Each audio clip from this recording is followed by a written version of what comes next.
Assalamualaikum warahmatullahi wabarakatuh. Baiklah, saya Samsul Hadi dengan NPM 2478-21. Oke, di sini saya akan mencoba atau menjelaskan ya tentang iterator. Pertama, tentang iterator, terus generator, lambda function, dan juga file processing. Di sini kita akan buat ulang ya untuk file iteratornya atau fungsi dari iterator. Jadi fungsi dari iterator itu ciri khasnya dia ada metode iter sama next. Itu ciri-cirinya. Dan kita harus mempunyai list dulu, data listnya. Data listnya itu bisa berupa tuple ya, list juga, string juga bisa. Dan iterator itu dia tuh ya kayak sistem looping gitu, kayak sistem looping atau literasi lah, literasi seperti itu. Iterator, coba kita buat data dulu ya. Tadi kan ini ya, berarti kita buat angka aja deh. Angka, karena angka saya ingin membuat tipe data list ya dengan si angka ini ya. 1, 2, 3. Bentar. 1, 2, 3, 4. Di sini saya memiliki 4 ya, 4. Seperti ini. Lalu kita iter sama dengan iter. Nah, di sini terlihat kan, karena dia iterasi, maka ketika kita masukkan metode iter, maka dia akan terlihat bahwa ini adalah sebuah metode gitu. Iter angka, yang artinya dia meliterasi si angka yang isinya tipe data ini. Lalu kita langsung panggil aja print next, next it. Nah, cukup gini aja, sangat simpel. Coba kita save, kita coba run. Nah, kenapa di sini hanya muncul satu? Karena saya hanya memanggil satu tipe data atau satu objek yang berada di dalam variabel angka. Kalau misalnya kita mau manggil empat-empatnya, ya kita tinggal copy aja ini.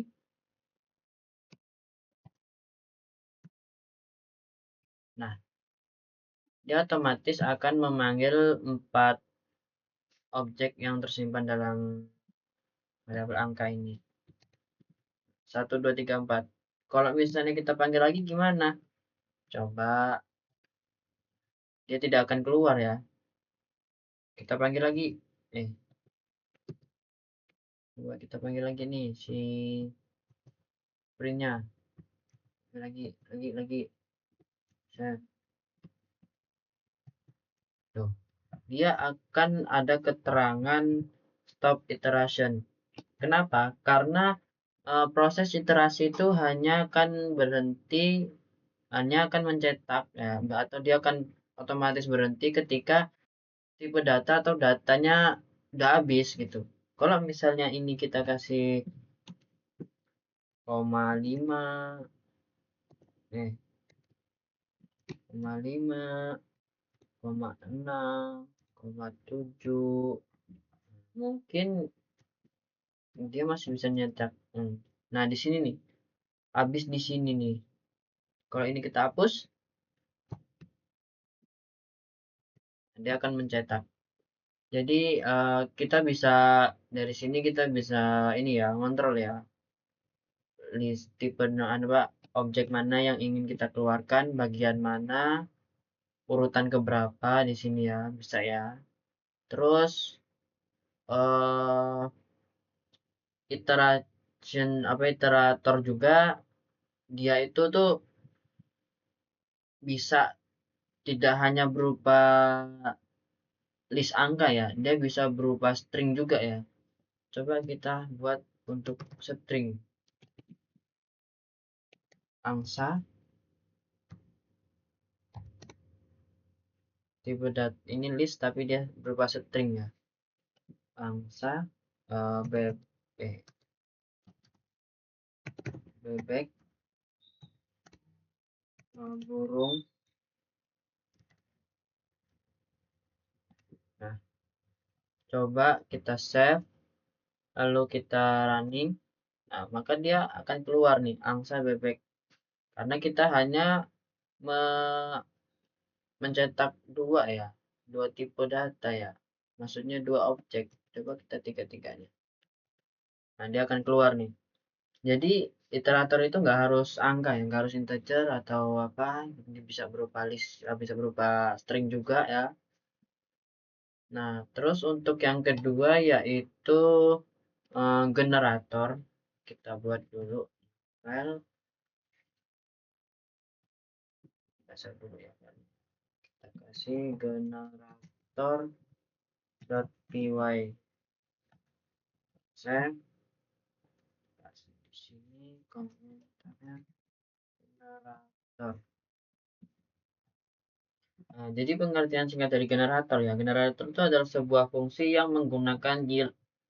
Apa itu yield? Jadi itu adalah fungsi yang menghasilkan nilai satu per satu dan mempertahankan state-nya. Jadi di generator fungsi yield itu untuk mempertahankan state, kita coba langsung buat ya dengan def. Di sini saya def hitung mundur. Oke, ya hitung mundur. Nah, ini kita masukkan ke cn. Nah, lalu di sini kita untuk menyimpan sementara ya, itu kita kasih angka sama dengan 1. Kita menggunakan fungsi while.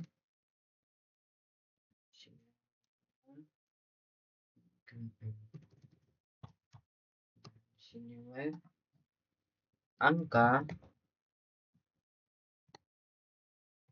lebih kecil atau sama dengan 0. 2. Oh, salah. Angka lebih kecil sama dengan n. Lalu kita, nah di sini ada fungsi yieldnya. Di sini yieldnya angka. Lalu angka kurang sama dengan 1. Nah, di sini kita buat untuk ini ya. Kita kasih apa ya di sini buat variabelnya ya. Angka udah hitung sama dengan hitung mundur. Oh, di sini kok hitung, maaf itu hitung mundur berapa sih, kita mulai hitung mundur dari berapa gitu kan. Kita kasih dari 5.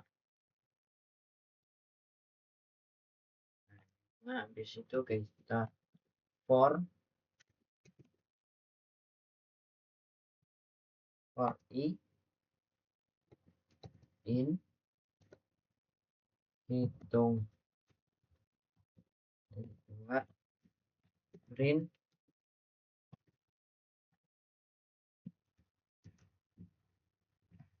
i. Nah, kurang lebih seperti ini ya untuk fungsi generator ya. Coba aja langsung kita running. Oh, ternyata nggak berhenti di sini.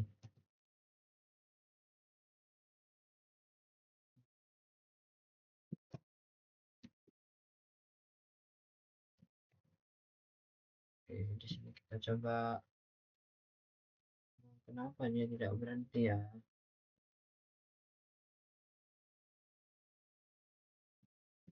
Kita coba di sini, kita kasih kita coba tambah nih tambah di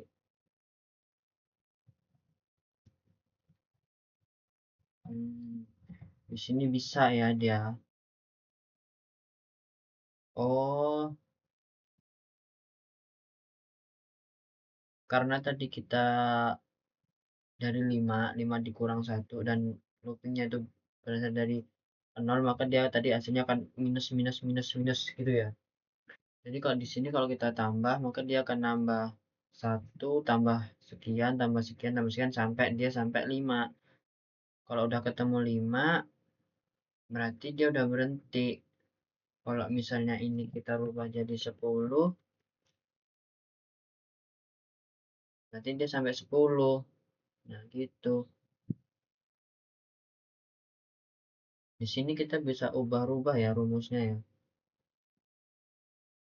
For i in hitung.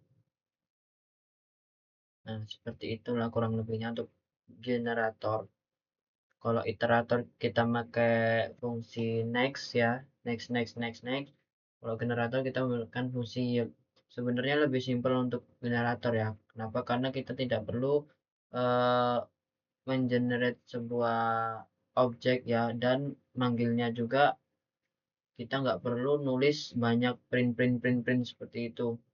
Kalau generator hanya satu print saja, maka dia akan mengeluarkan semuanya di sini nih, hasilnya. Ini ditambah dengan satu. Terus untuk fungsi lambda, kita coba buat lambda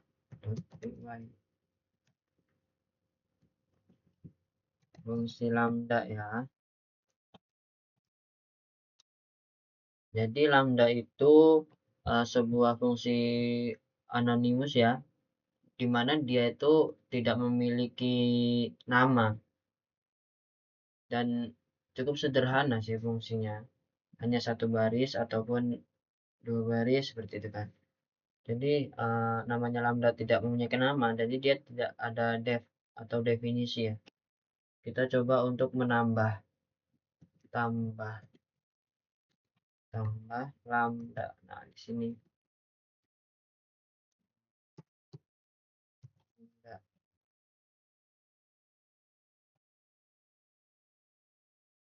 Nah, ini lambda.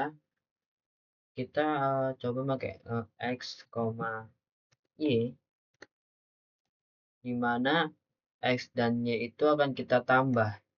Berarti x tambah y.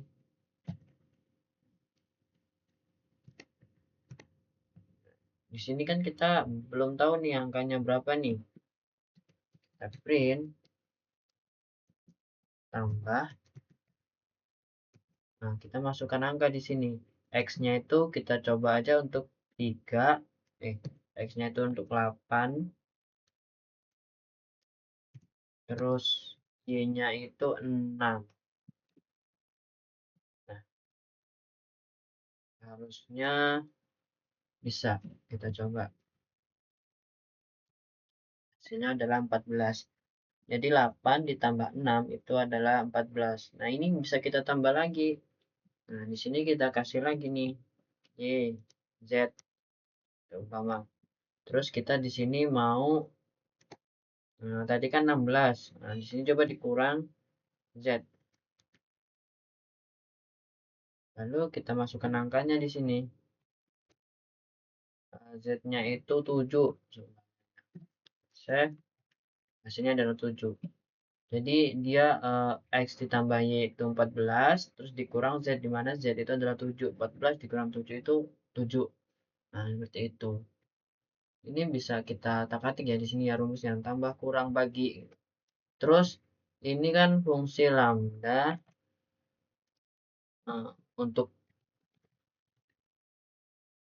menjumlah ya, atau penjumlahannya. Terus ada lagi lambda dalam fungsi lambda dalam fungsi bawaan, atau bisa dibilang filter lah, dia memfilter. filter angka gitu. Seumpama ada angka 1 2 3 4, kita mau ngambil angka genapnya aja, itu bisa pakai fungsi angka. Kita mempunyai angka dalam bentuk list ya, kita kasih 1 2 3 4 5 6 7.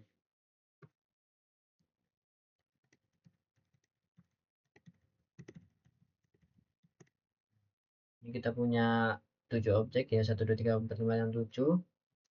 Lalu di sini kita mau genap apa ganjil? Genap. Berarti kalau genap itu adalah yang dibagi 2, 1 2. Kalau 1 dibagi 2 itu masih ada sisa atau tidak bisa ya. Dan ganjil 2 dibagi 2 itu hasilnya 0. 4 dibagi 2 masih bisa. 4 dibagi 4 itu hasilnya 0.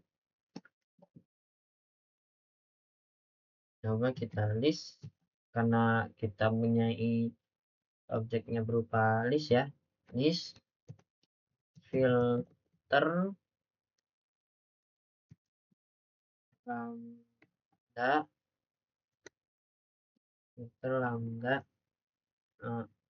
x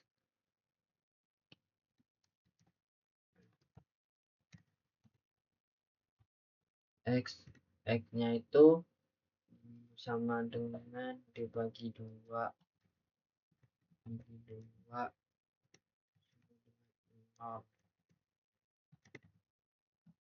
koma angka print.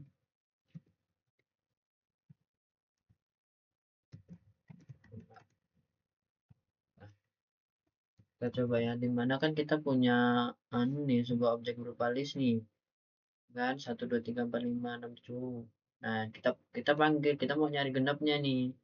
List kita panggil lagi, karena ujungnya berupa list, kita filter lambda filter x, dimana x habis dibagi 2 sama dengan 0. Nah, x nya itu berupa si angka ini tadi. Nah, kalau misalnya dari angka ini dibagi 2 itu habis ya, berarti dia termasuk adalah bilangan genap. Kita save, kita coba running nih, 2 4 6.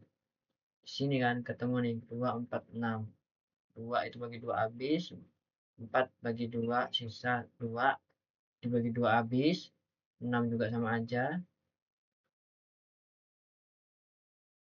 Kalau misalnya kita mau nyari ganjil, bisa aja di sini kita bagi satu bisa. Coba ya, hasilnya apa yang ganjil? Nggak bisa, berarti bukan bagi satu, berarti 3. Ada. Dan dapat, oh nggak ada angkanya di sini. X dibagi 2 itu habis sama dengan 0. Oh, berarti kalau misalnya ini 2, di sininya 1,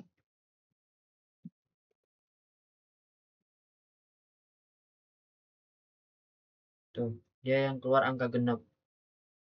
Kalau misalnya dibagi 2 dia masih ada sisa 1 atau sisa angka, berarti dia ganjil nih. Ini ketemunya ganjil nih, kita nyari ganjil. Kalau di sininya 0, kita nyari genap. Itu. Ini salah satu fungsi lambda ya. Ada untuk jumlah dan untuk mencari filter atau filter angka gitu. Terus kita coba untuk file processing ya. Kita lihat dulu di mini project saya. Sepertinya ada di mini project saya.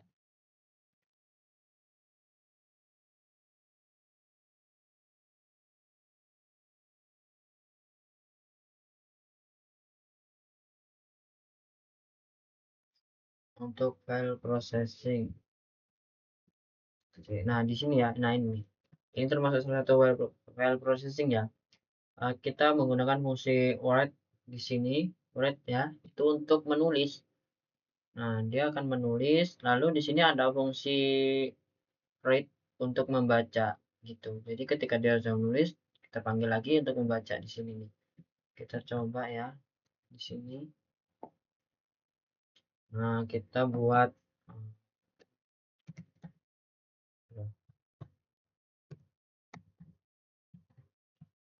kita save dulu file py.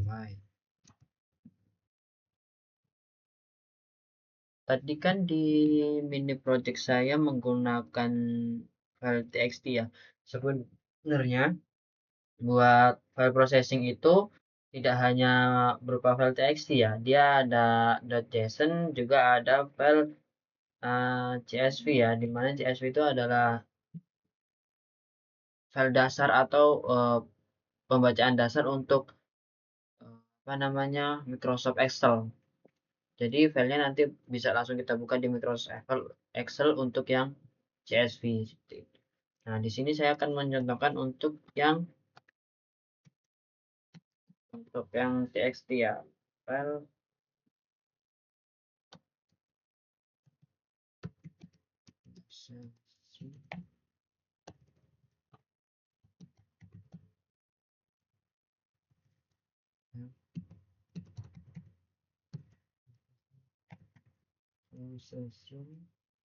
txt.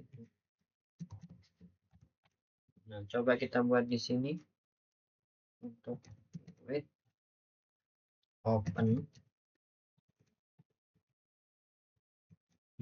Ini contoh ya, nah di sini kita kasih nama si filenya nih. Kita nulis file di mana nih?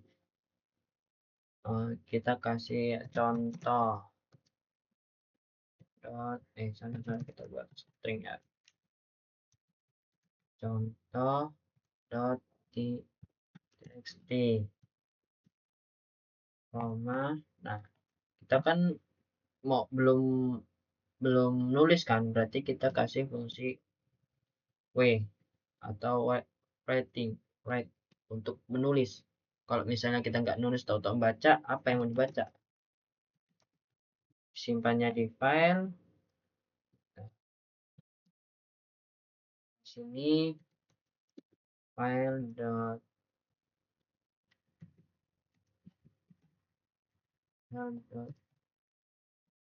write. Apa ini isinya? Halo semua.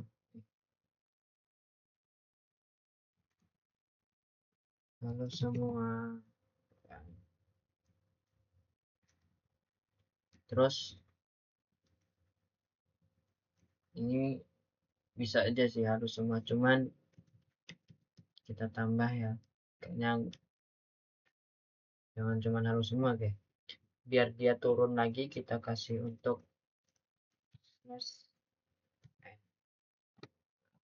Jadi fungsi slash n ini untuk mencetak tulisan atau string yang di line berikutnya.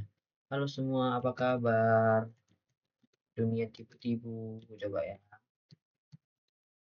Apa kabar? Dunia tipu-tipu. Coba kita save. Belum terbaca. Kenapa kok nggak bisa udah di save terus nggak bisa di running di sini? Karena kita hanya memberikan fungsi write ya, atau untuk membaca apa untuk menulis doang gitu. Lalu gimana sih? Ini tadi kan untuk menulis nih, menulis. Terus di sini kita kasih untuk membaca with open. Contoh kita panggil lagi ya, contoh.txt. Karena di sini kita nggak mau nulis tapi mau ngebaca, kita kasih R yang disimpan di as file. Isinya sama dengan isi dot sebenarnya file dot read in isi. Nah, ini kelihatan kan? Halo semua, apa kabar dunia tipu-tipu gitu. Ini kita langsung masukin nama teksnya di sini ya. Nah, ini ada nih nama file. Kenapa di sini saya menamakan nama file? Karena nantinya di fungsi berikutnya kita itu melakukan input ya. Bentar, di sini tadi lihat menunya di simulasi ringkasan riwayat, unduh riwayat, baca riwayat. Nah, di sini ada unduh riwayat, baca riwayat. Itu nanti kita melakukan input atau memasukkan input untuk nama ruangan, gitu kan. Masukkan nama file riwayat, misal riwayat txt ini. Kita menggunakan input seperti itu. Terus di sini juga untuk unduh, mana unduh? Nih, masukkan file ruangan, nama ruangan .txt, @list.txt. Ini untuk dia otomatis ya, otomatis menambah .txt ya. Unduh riwayat ke file, baca riwayat file. Kalau misalnya kita mau baca riwayat, kita nggak perlu tuh masukin .txt-nya, tinggal misalnya kayak riwayatnya di sini ada kamar nih, kita masukkan aja kamar. Nah, dia otomatis nanti oh berarti kamar txt gitu. Dia langsung keluar di situ. Nah, ini untuk iterator generator lambda function, lambdanya udah, terus file file apa ini? Oh, file processingnya juga udah ya. Jadi terus saya akan mendefinisikan ini nih. Ini project saya ya di sini ya. Nah, di sini ada fungsi lambda ya di sini untuk cooking mode atau status tidur. Kita menggunakan fungsi lambda di mana nanti di sini kan ada ROM type map ya. Nah, ini yang dipanggil nih. ROM type map ini nanti yang dipanggil.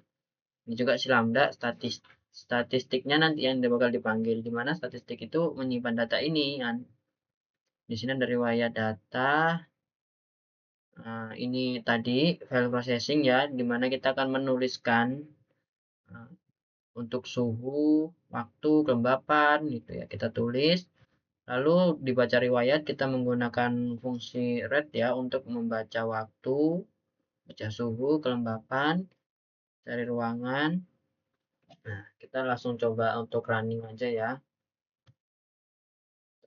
Nah, apakah udah benar belum ya tata letaknya? Coba cek dulu. Coba.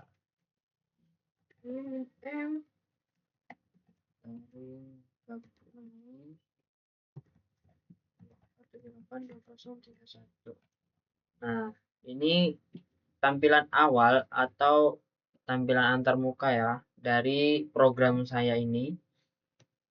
Nah, ini tampilannya. Di sini kita menginputkan sebuah pilihan ya, pilihan 1 sampai 9. Kita coba untuk 1.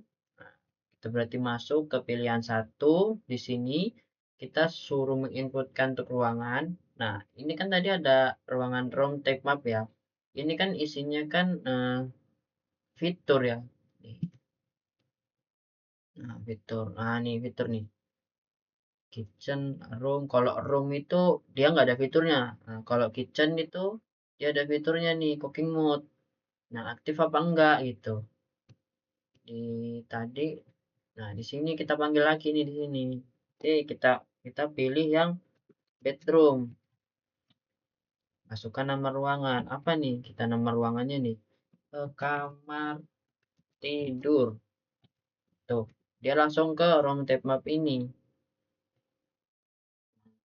Nah, di sini nih, dia masih di sini nih. Kira-kira modenya diaktifin apa enggak kan? Kita aktifin modenya. Ruangan kamar tidur berhasil ditambahkan. Ruangan kamar itu sudah terdaftar. Karena apa? Karena di sini ada nih, berarti dia sudah terdaftar, berhasil ditambahkan. Pertamanya kita nambah, terus dia terdaftar gitu. Ini gimana nih kalau tidak dikenali? Contoh, satu, pilih satu lagi, terus di sini kita langsung enter, enter. Tipe ruangan tidak dikenali. Kenapa? Karena kita nggak masukin tipe ruangannya apa, karena dia program nggak membaca kan. Ruangan apa sih ini gitu kan. Terus tiba-tiba ketika suruh masukin ruangan, kita enter lagi kosong. Tipe ruangan tidak dikenali, ruangan sudah terdaftar. Maksudnya nggak, dia tuh nggak dikenali tapi ada gitu loh. Terdaftar dia di situ. Walaupun tipenya nggak tahu tipe apa. Terus untuk yang kedua, nah yang kedua itu kan membaca ya, baca sensor, berhasil dibaca, berarti udah dibaca nih, kita tampilkan data sensor nih. Kenapa kok ada ini? Harusnya dia keluarkan sensornya. Nah di sini, kita ada namanya pengecualian di sensor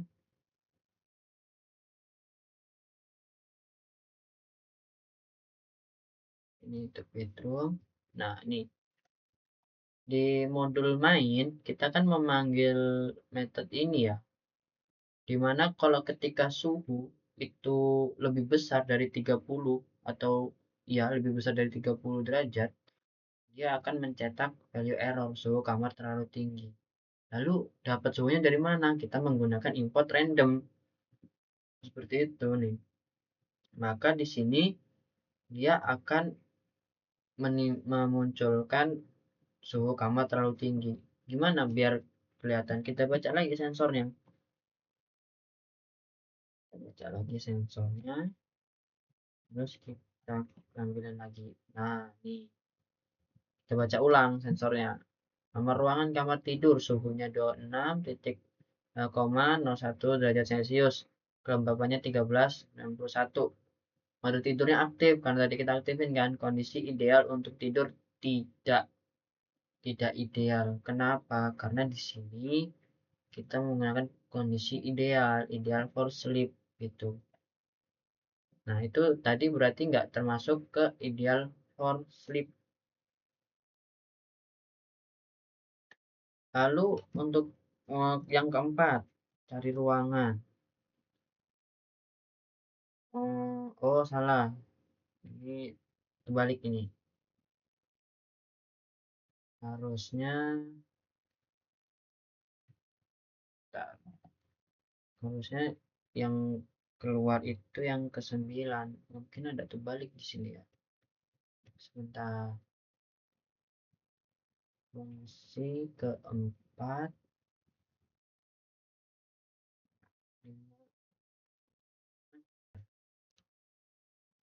Nah,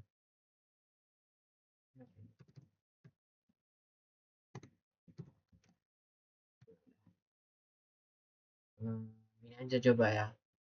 Biar nggak ribet pindah-pindah fungsi ini. Pindah-pindah fungsi ntar ribet lagi. Coba kita running kalau di empatnya itu untuk keluar ya.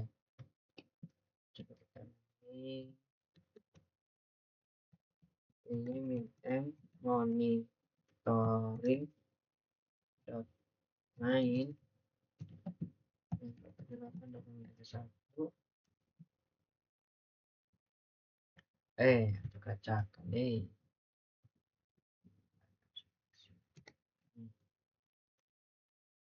Coba keluar ya kan.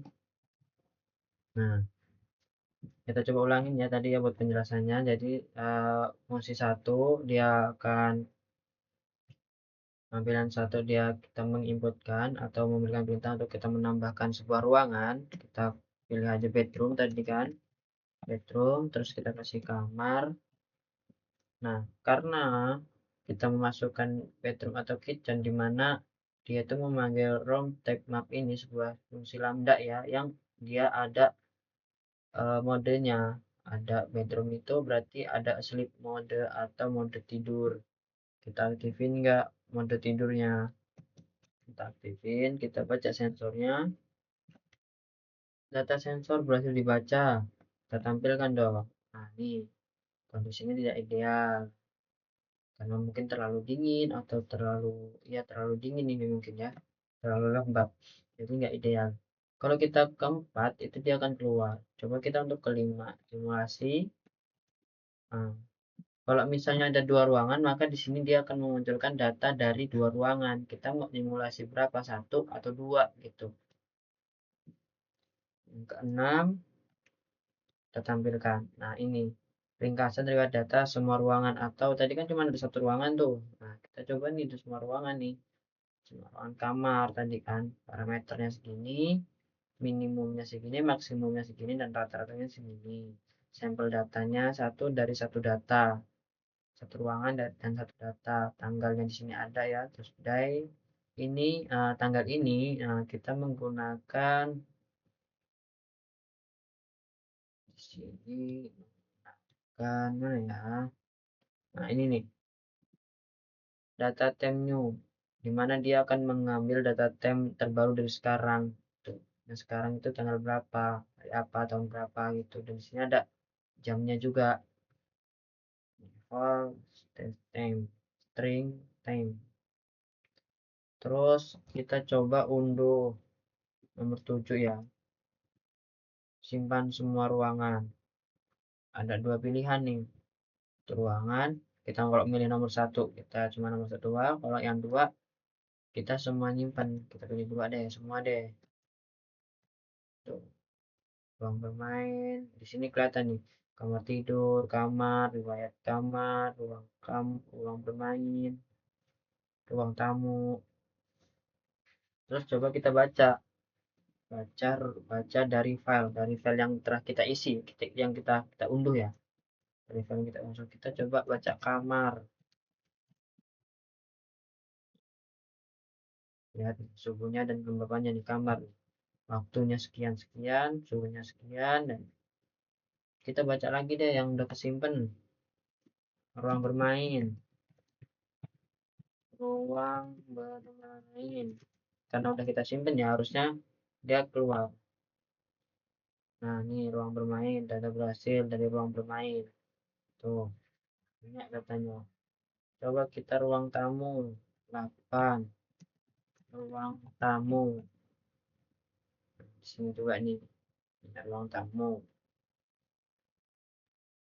Terus cari berdasarkan suhu. Cari ruangan berdasarkan suhu. Satu kamar.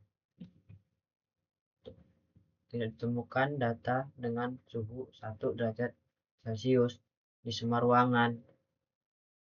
Karena tadi kan kita hanya menginputkan satu ruangan ya.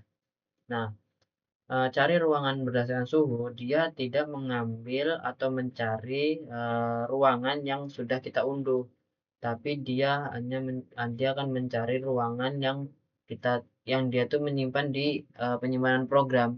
Dimana di program kita ini tadi kita menambahkan satu ruangan aja ya, satu kamar ya. Coba kita lihat suhu untuk kamarnya itu berapa sih? Kamar itu 33.2.20.02. Coba kalau kita cari 33.02. Tuh, dia akan keluar nih. Oh, enggak keluar, berarti bukan. Kita coba tadi berapa sih? Kamar simpan. Kita cek. Untuk lembab suhunya itu 27,53. Kita coba 27,53. Ya ketemu nih. Kenapa? Karena dia tuh cuma ngambil penyimpanan yang ada di program, bukan yang hasil sudah bentuk file seperti ini. Nah, ini dalam bentuk txt ya. Dia nggak ngambil dari sini, dia ngambil dari hasil dari program tadi. Ini kan yang lama nih. Nah, ini hasil runningnya.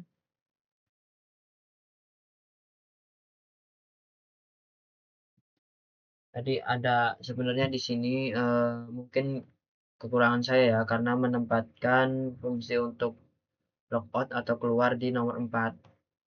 Tadi sebenarnya akan saya pindah tadi, cuman ternyata ribet lagi karena di sini saya tadi hanya untuk mendeskripsikan tugas dan juga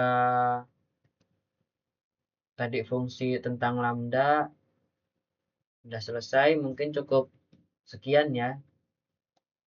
Cukup sekian dari saya akhiri. Wassalamualaikum warahmatullahi wabarakatuh.